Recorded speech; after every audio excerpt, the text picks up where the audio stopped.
원수의 목전에서 상을 차려주시는 하나님이라는 주제로 함께 은혜의 시간을 나누도록 하겠습니다. 다 같이 한번 해보겠습니다. 원수의 목전에서 상을 차려주시는 하나님. 원수의 목전에서 상을 차려주시는 하나님. 사람들의 복 중에 인복이라는 게 있습니다. 인복 무슨 뜻입니까? 사람을 잘 만나는 복이라는 말이죠. 복 중에 가장 최고의 복은 인복입니다. 사람을 잘 만나는 게 인생의 가장 좋은 축복입니다. 근데 우리가 삶을 살다 보면은 좋은 사람만 만날 수 있는 게 아닙니다. 좋은 사람만 만나면 좋겠는데 나를 힘들게 하고 나에게 악을 행하고 나를 해치려는 사람들, 나를 죽을 것 같은 깊은 고통 속에 밀쳐넣는 사람들을 만날 수밖에 없습니다. 우리가 그런 사람을 부르는 명사가 있습니다. 그 명사가 뭡니까? 모릅니까? 원수. 그렇죠. 그 앞에 또 뭐가 붙습니까? 철천지 원수. 그렇죠. 그럼 명사가 있습니다. 이런 사람을 만나게 되지면요, 내 마음에 상처가 생기고 평화가 깨지고 나의 마음에 걷잡을 수 없는 미움과 분노가 생겨나고 나의 잔잔하고 고요한 일상의 삶이 걷잡을 수 없는 쓰디쓴 고통 속으로 빠져듭니다. 원수들을 만나면요, 마음도 병들고 몸도 병들고 삶도 병듭니다. 오늘 이런 원수들, 원수 같은 인간들, 그리고 내 삶에 해를 끼치는 악한 세력들을 만나면 우리가 반복해서 외우고 읊조리면 좋은 말씀 한 구절을 여러분에게 소개합니다. 우리 다 같이 한번 더 읽어보도록 하겠습니다. 시편 23편 5절 한번 원수들을 만나면은 이 말씀 한번 배워보세요. 같이 한 번 더 읽습니다. 시작. 주께서 내 원수의 목전에서 내게 상을 차려주시고 기름을 내 머리에 부으셨으니 내 잔이 넘치나이다. 아멘.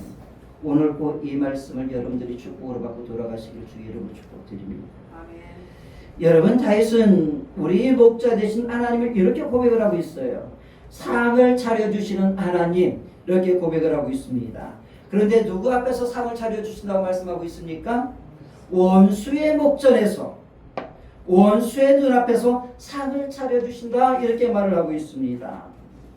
원수의 목전에서 상을 차려주신다는 이 상황을 우리가 한 두 가지 정도로 유추해 볼 수가 있습니다. 첫 번째 상황은 뭐냐면요, 나를 해하려는 아주 악한 세력들이 나를 죽이기 위하여서, 나에게 애를 가하기 위해서 내 앞에서 칼을 들고 있는 상황, 그 상황에서 하나님이 잔치를 베푸시고 나를 그 식탁에 초대하셨다라는 것입니다.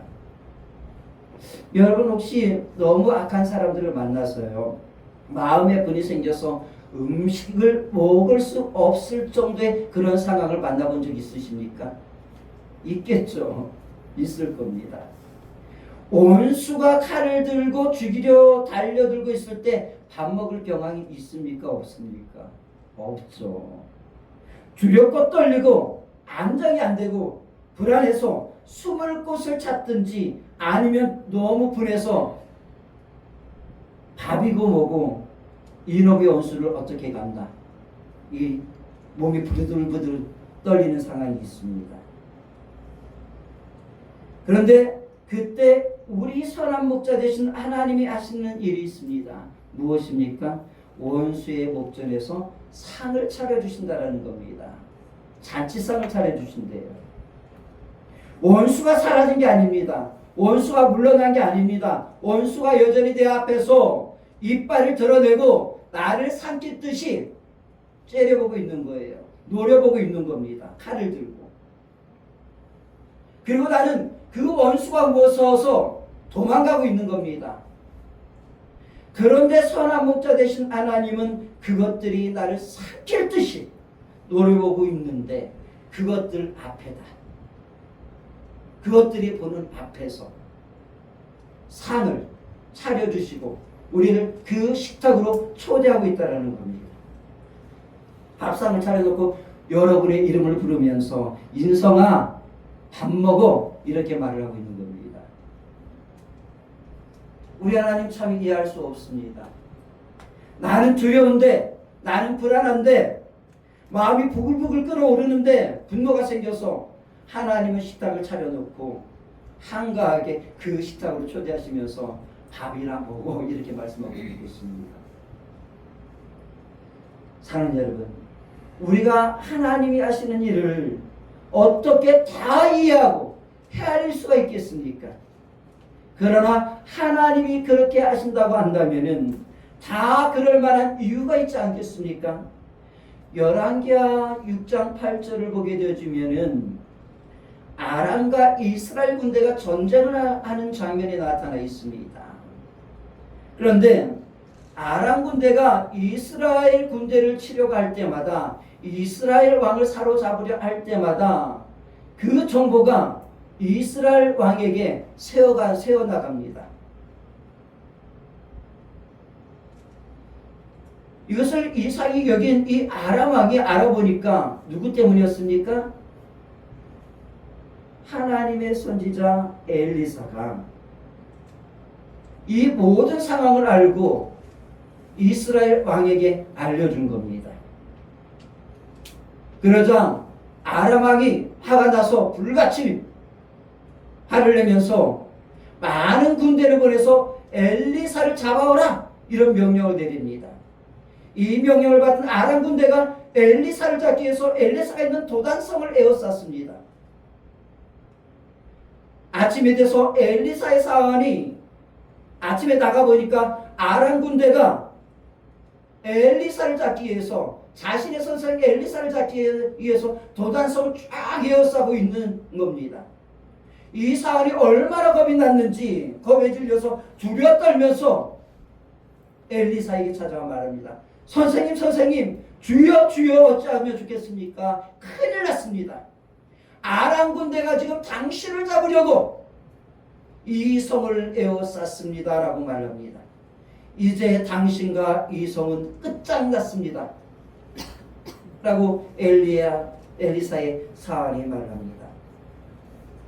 이렇게 사환이 아람 군대에게, 원수들에게 겁에 질려 두려워 떨고 있을 때 하나님의 사람 엘리사 선지자가 이렇게 말을 합니다. 여러분들도 아주 잘 알고 있는 말씀입니다. 열왕기하 6장 16절에 보게 되면 두려워하지 말라, 우리와 함께한 자가 그들과 함께한 자보다 많으니라 말씀하고 있습니다.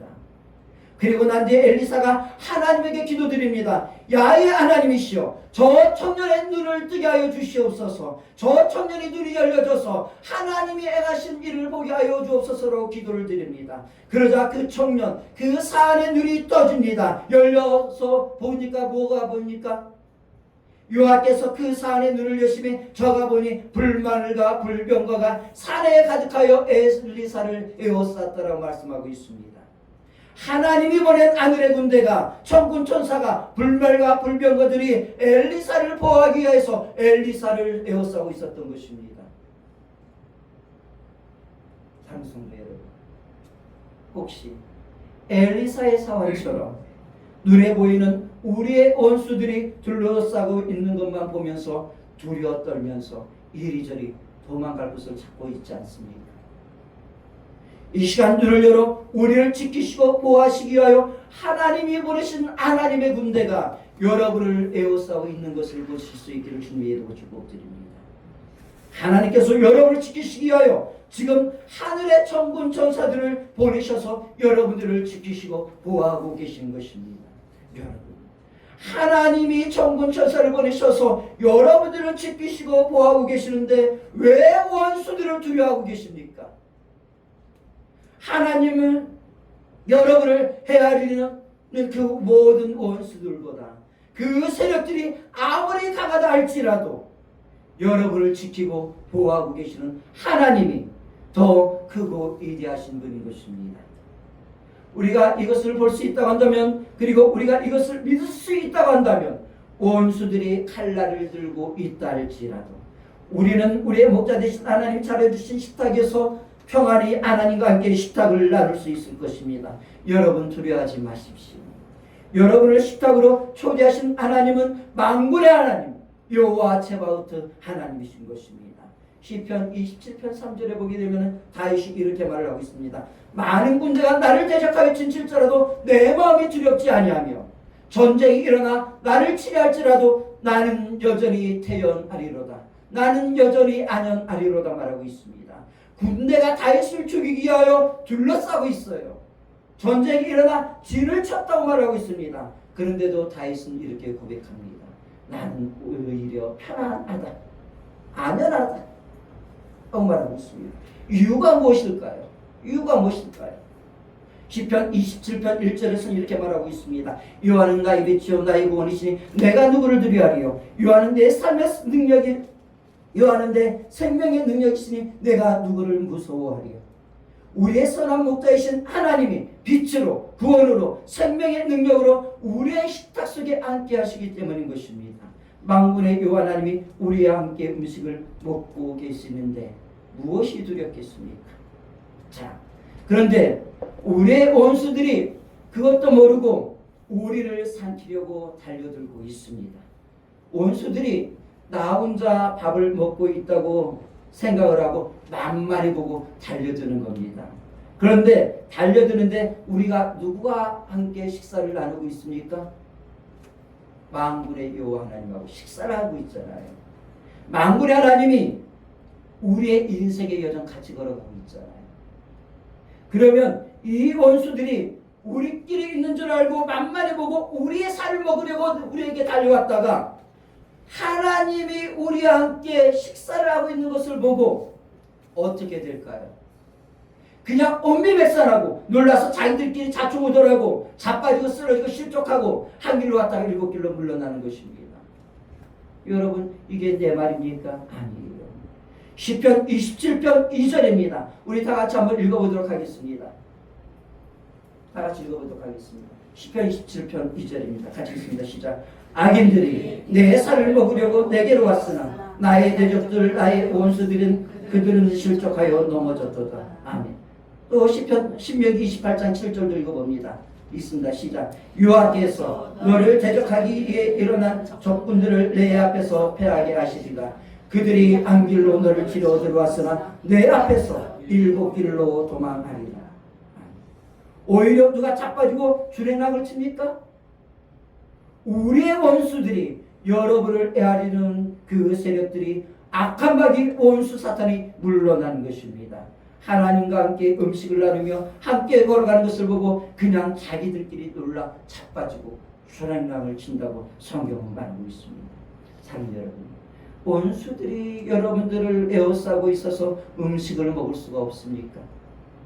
여러분을 애하려는 그 어떤 세력으로 인해 고통에 빠지고 근심 걱정으로 인해 밥맛이 없습니까?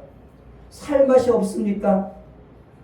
여러분, 우리가 원수들 앞에서 벌벌 떨고 두려워하며 불안해하며 모든 평안을 잃어버리고 있는 그 순간에 하나님은 평안의 식탁을 차려놓으시고 그 식탁으로 여러분을 초대하고 계십니다.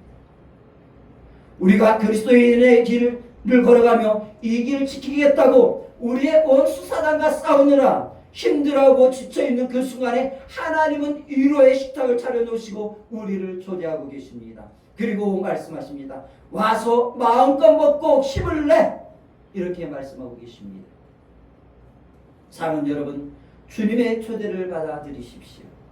그리고 주님이 차려준 그 음식을 주님과 함께 마음껏 먹으십시오. 음식을 먹으며 근심 걱정으로 먹지 마세요. 주님이 차려준 음식을 근심 걱정 염려로 먹지 마시고 평안하게 먹으십시오. 그리고 힘을 내십시오. 일어나십시오. 그리고 예수 그리스도의 이름으로 달려가시기를 주의 이름으로 축복드립니다. 사랑하는 성도 여러분, 여러분을 삼키려는 원수보다 원수의 목전에서 상을 차려주시고 우리와 함께 먹고 마시는 하나님이 훨씬 위대하고 크신 하나님이십니다. 하나님이 문제보다 크십니다. 하나님이 여러분의 원수보다 더 위대하십니다. 하나님이 더 강하십니다. 자, 원수의 목전에서 상을 차려주신다는 이 말씀의 두 번째 의미는 원수들을 이기게 하시고 그 원수들 앞에서 승리의 잔치를 벌이시게 하는 장면입니다. 이번엔 승리의 식탁인 것입니다. 아까는 원수가 칼날을 들고 전쟁 중에 차려준 식탁이었습니다. 그러나 이번에 식탁은 어떤 식탁입니까? 승리의 식탁인 것입니다. 옛날에는 고대사회 속에서 전통해 보게 되지면은 전쟁에서 승리하고 돌아오게 되지면 병사들을 위해서 승리의 식탁을 차려 놓았습니다. 그리고 그 승리 식탁 앞에는 전리품이 있었다고 합니다. 근데 그 전리품 중에는 무엇이 있었냐고 하면은 포로들, 나를 죽이려고 했었던 그 포로들이 이렇게 진열이라고 하긴 그렇지만 옛날 표현은 진열을 해놨다고 그러더라고요. 진열되어져 있다고 합니다. 그런 전통이 있었대요. 하나님이 그렇게 하셨다는 겁니다. 다윗을 힘들게 하는 원수도 대적들이 있었습니다. 그런데 하나님께서 어떻게 하셨습니까? 결국 승리하게 하셨잖아요. 그리고 다윗이 승리하고 돌아오자 하나님이 승리의 잔치상을 차려놓은 것입니다. 그리고 승리의 축제를 여는 것을 누가 보게 합니까? 원수들이 보게 하는 것입니다. 여러분 그 간격을 한번 생각해 보세요. 승리의 노래를 부르면서 음식을 먹고 있을 때 다윗의 원수들이, 여러분의 원수들이, 여러분을 하려고 했었던 원수들이 여러분 앞에서 무릎을 꿇고 있는 겁니다. 이번에는 여러분 앞에서 무릎을 꿇고 있는 거예요. 그리고 나는 승리의 만찬을 먹고 있는 것입니다. 누구 앞에서? 여러분들이 힘들게 했던 적들 앞에서, 악한 것들 앞에서. 이 승리의 만찬을 먹고 있는 여러분의 모습을 한번 상상해 보시기 바랍니다. 얼마나 통쾌합니까? 여러분 모든 싸움에서 이기고 모든 문제를 해결하고 먹는 음식이 가장 맛있는 음식 아니겠습니까? 저는 여러분의 상황이 어떤 상황인지 모릅니다. 여러분이 지금 전쟁 중인지 승리를 했는지 저는 확실하게 정확하게 알지는 못합니다. 그러나 한 가지 정확하게 알고 있는 것은 여러분이 전쟁 중에 있든지 승리했든지 하나님께서는 전쟁 중에도 여러분에게 식탁을 차려 놓으셨다는 것은 저는 확실히 알고 있습니다. 그리고 와서 밥을 먹고 힘을 내 이렇게 말씀하고 있다는 것은 저는 정확하게 확실히 알고 있고 확실히 믿고 있습니다. 우리가 하나님께서 차려주신 전쟁 중에 차려준 식탁을 매일같이 먹고 힘을 내고 달려가면 마침내 승리의 식탁이 우리에게 다가오는 것 아니겠습니까? 사랑하는 성도 여러분, 그날은 반드시 옵니다. 전쟁 중에 먹는 식탁이 승리의 식탁으로 바뀌는 날이 우리 주 예수 그리스도 안에서, 그리고 우리의 선한 목자 되신 야훼 하나님에게서 여러분들에게 임하는 날이 반드시 올 줄로 믿습니다. 자, 하나님은 원수의 목전에서 잔치상을 차려주셨습니다.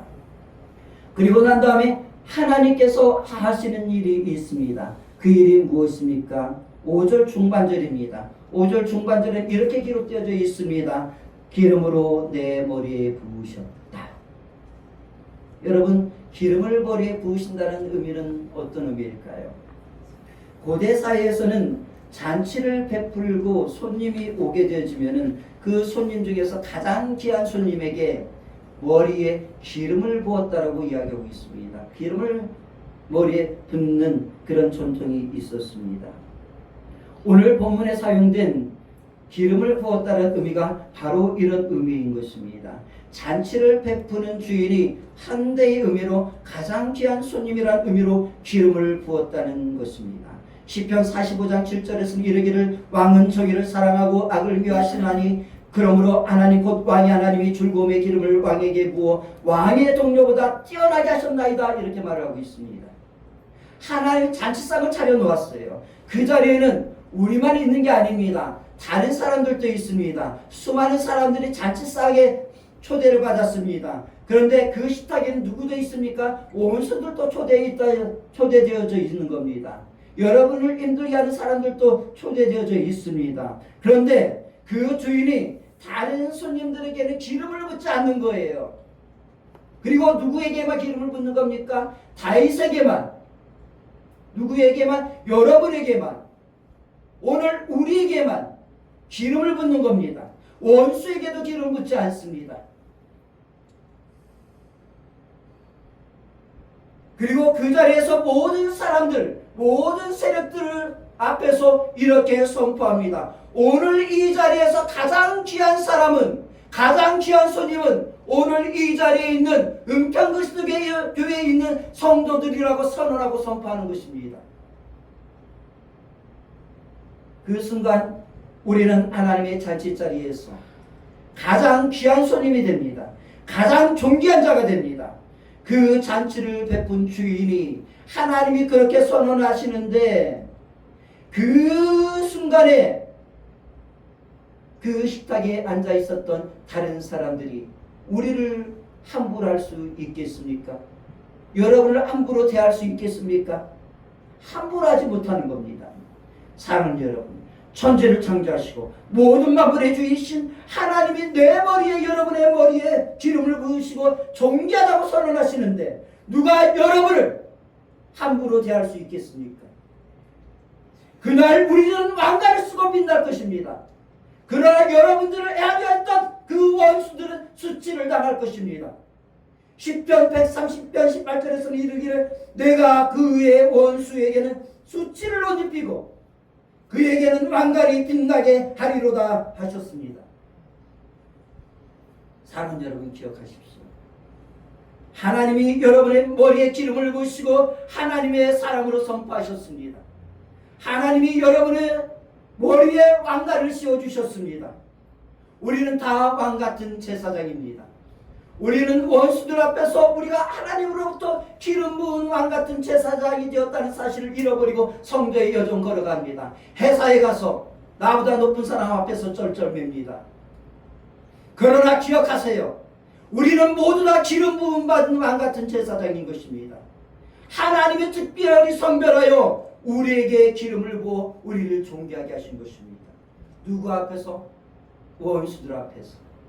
여러분이 무서워하고 두려워 떨고 있는 그 모든 문제적 상황 앞에서 여러분에게 기름 부은 것입니다. 사무엘하 7장 9절에서는 이르기를 내가 가는 모든 곳에서 내가 너와 함께해서 내 모든 원수를 내 앞에서 멸하였은즉 땅에서 존귀한 자들의 이름같이 내 이름을 존귀하게 만들어주려 하신 것입니다. 여러분, 우리가 받은 축복 하나가 있습니다. 우리가 영적으로 아브라함의 자손이잖아요. 여러분, 아브라함의 축복은 유전되는 것입니다. 예수 그리스도 이름 안에서 우리에게 유전되어졌습니다. 여러분, 아브라함이 받은 축복이 무엇입니까? 여러 가지가 있지만은 창세기 12장 2절과 3절을 보게 되지면은 하나님께서 아브라함의 이름을 세상에서 창대케 하고 위대하게 만들어 주시고 존귀하게 해 주셨습니다. 그리고 3절에 보게 되지면은 아브라함을 향해서 이렇게 말합니다. 너를 축복하는 자를 내가 축복하고 너를 저주하는 자를 내가 저주할 것이며 너를 선대하는 자를 내가 선대할 것이고 너를 미워하는 자를 내가 미워할 것을 말씀하신 것입니다. 이 축복이 오늘 여러분에게 예수 그리스도 이름 안에서 유전되어진 것입니다. 여러분, 이 축복이 아브라함에게 그대로 일어난 사건이 있었습니다. 아브라함이 살고 있던 가나안 땅에 기근이 들었습니다. 그래서 애굽으로 이민을 갔습니다. 이민자가 되어진 것입니다. 애굽으로 갔을 때에 애굽 왕이 아브라함을 해하려고 합니다. 애굽에서 아브라함은 벌벌 떨면서 밤을 지새우고 있습니다. 그런데 하루 사이에 역전이 일어납니다. 어떤 역전이 일어납니까? 상황이 바뀌었습니다. 아침이 되니까 이제는 애굽 왕이 아브라함 앞에서 쩔쩔매고 있습니다. 그런 장면이 나옵니다. 여러분, 애굽 왕이 아브라함을 존귀히 여깁니다. 함부로 하지 못합니다. 여러분, 인간의 시스템이나 인간의 제도로 보게 되면 왕이 더 존귀합니까? 아니면 이민자이잖아요. 이민자인 아브라함이 더 존귀합니까? 애굽 왕이 더 존귀합니다. 그런데 애굽 왕이 보잘것없는 이민자인 아브라함을 존귀히 여기고 함부로 하지 못합니다. 이유가 무엇입니까? 전날 밤에 아브라함을 사랑하신 하나님께서 애굽 왕의 꿈에 나타나서 아브라함은 나의 존귀한 자니, 아브라함은 나의 존귀한 자니 너는 함부로 대하지 말지어다. 애굽 왕에게 선포하고 선언하고 공포한 것 아니겠습니까? 하나님이 선언하십니다. 하나님이 공포하십니다. 사랑하는 여러분, 애굽 왕은 인간이 만든 왕관을 썼습니다. 애굽 왕은 인간에게 존경을 받는 사람이었습니다. 그러나 아브라함은 눈에는 보이지 않지만 하나님이 만든 왕관을 머리에 쓴 사람입니다. 아브라함은 하나님이 존귀하다고 선포한 하나님 나라의 왕입니다. 여러분, 인간들이 만든 왕관이 아무리 화려하고 그 왕의 보좌가 존귀하다 할지라도 하나님의 왕관과 하나님의 존귀 앞에서는 결국은 무릎 꿇게 되는 것입니다. 여러분, 이게 영적인 법칙이에요. 하나님의 법칙입니다.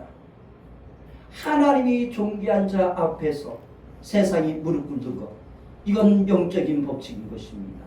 여러분, 예수 그리스도 안에서 아브라함의 축복을 유전받았습니다. 이게 영적인 법칙인 것입니다. 사랑하는 성도 여러분, 원수들 앞에서, 여러분을 힘들게 하는 사람들 앞에서 비천하다고 생각하며 초라한 모습으로 서 있습니까? 기억하십시오. 믿으십시오. 하나님이 원수들 앞에서 여러분을 존귀하다고 선포하시고 여러분의 머리에 기름을 부으시고 하나님 나라의 왕관을 씌워주셨다는 것을 믿으시기 바랍니다. 여러분을 해하려는 모든 세력들 앞에서 여러분을 영화롭게 하시고 존귀하다고 선포하셨습니다. 우리는 그날의 원수들의 목들 앞에서 영화롭게 되고 원수들은 수치를 당할 것입니다. 여러분에게 한 가지 좋은 말씀을 소개하려고 합니다. 아까도 전에도 제가 몇 번 여러분들에게 권면한 말씀인데요. 여러분들이 원수들 앞에서 초라해질 때마다 이 말씀을 암송하시기 바랍니다. 이 말씀을 읊조려 보세요. 우리 사무엘하 7장 9절 말씀입니다. 그리고 이 말씀을 가지고 여러분을 축복하시고요, 여러분의 가정을 축복하시고 여러분의 자녀를 축복하세요.